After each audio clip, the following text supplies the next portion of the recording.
असं म्हणलं जातं की मोठ्या स्पर्धेचा उपांत्य सामना, अंतिम सामना हा रंगतदार व्हायला पाहिजे.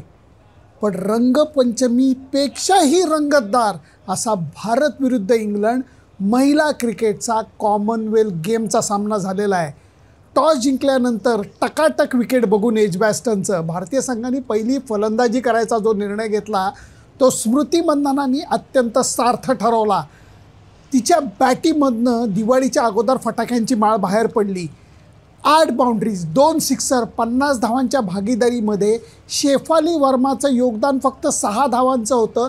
ह्याच्यावरनं तुम्हाला अंदाज येईल की स्मृती मंधानाचा धडाका काय होता. भारतीय संघाने पहिल्या 6 ओव्हरमध्ये गोलंदाजांना सळो की पळो करून सोडलेलं होतं. 70 धावांची भागीदारी झाली होती. वाटलं होतं भारतीय संघ आज खूप मोठा धावफलक उभारणार, परंतु अशा वेळेला क्रिकेटमध्ये नाट्य घडतं. शेफाली वर्मा बाद झाली, पाठोपाठ स्मृती मंधाना बाद झाली आणि त्याच्यानंतर भारतीय धावगतीला एक प्रकारचे ब्रेक्स लागले. कॅप्टन हरमनप्रीतनी सुद्धा थोडेसे प्रयत्न केले जे तुटपुंजे पडले. परत एकदा कामाला आली ती जेमिमा रॉड्रिग्स.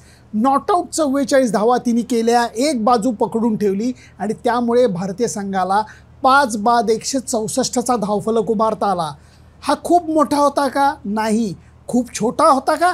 अजिबातच नाही. त्याचं कारण ही तर नाईट खेळत नव्हती म्हणून इंग्लंडचा संघ मागे पडेल? अजिबातच नाही. यजमान संघ, ताकदवान संघ आणि त्याचबरोबर जिद्दी संघ त्यांचा होता.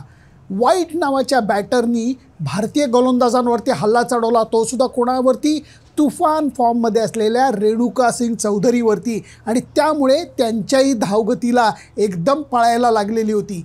गंमत बघा, जो स्कोर भारताने उभारला त्याचा पाठलाग इंग्लंडनी बरोबर चालू केलेला होता.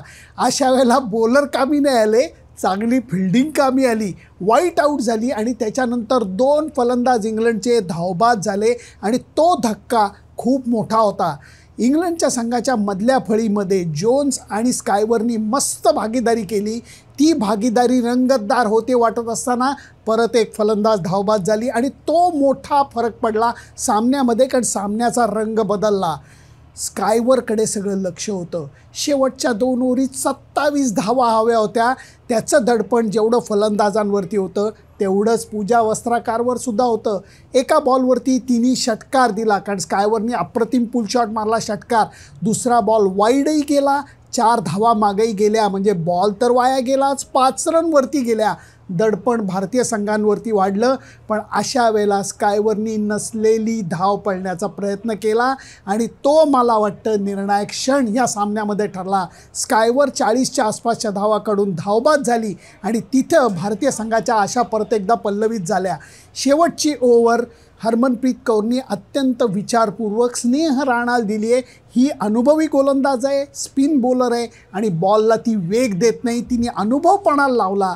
2 नवीन फलंदाज समोर होते, त्यांना तेवढी धावगती झेपली नाही आणि त्यांनी कितीही जरी प्रयत्न केले, शेवटच्या बॉलला षटकार जरी मारला तरीही भारतीय संघाच्या धावांना ते पार करू शकले नाही. त्यांचा धावफलक 160 धावांवर अडकला आणि म्हणून भारतीय संघाने उपांत्य सामना 4 धावांनी जिंकला आणि भांड्यात जीव पडला. भारतीय संघ आता अंतिम फेरीत पोचलेला आहे. बहुतांशी प्रमाणात परत लढत त्याच प्रतिस्पर्ध्याविरुद्ध होणार आहे ज्यांच्याविरुद्ध आपण पहिला सामना खेळलेलो होतो. त्यामुळे या उपांत्य सामन्यामध्ये यश, अपयश, ॲगनी आणि एक्स्टसी हे सगळे भाव आपल्याला बघायला मिळाले. स्मृती मंधानाची अफलातून बॅटिंग, तडाखेबाज बॅटिंग बघायला मिळाली.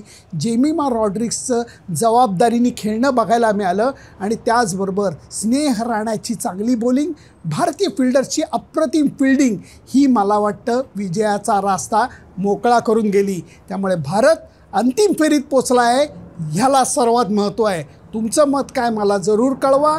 तुम्हाला कोणाची बॅटिंग आवडली? स्मृती मंधानाची बॅटिंग बघून तुम्हाला कोणाची आठवण झाली? आणि त्याचबरोबर आपल्या फिल्डिंगमध्ये झालेल्या सुधारणेबद्दलही तुम्हाला काय वाटतं मला जरूर कळवा.